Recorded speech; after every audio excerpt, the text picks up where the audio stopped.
విరజాజులుండగా పువ్వై నువ్వు విచ్చుకున్నప్పుడు ఈ చీరేగా అందాలకు అడ్డుతెరా.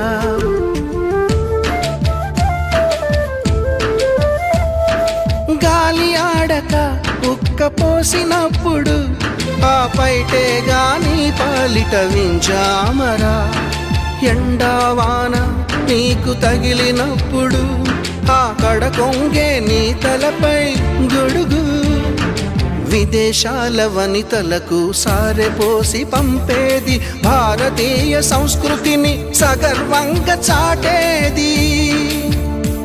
మన జాతీయ జెండాకు సమానంగా నిలిచేది. చీరలోని గొప్పతనం తెలుసుకో, ఈ చీర కట్టి ఆడతనం పెంచుకో.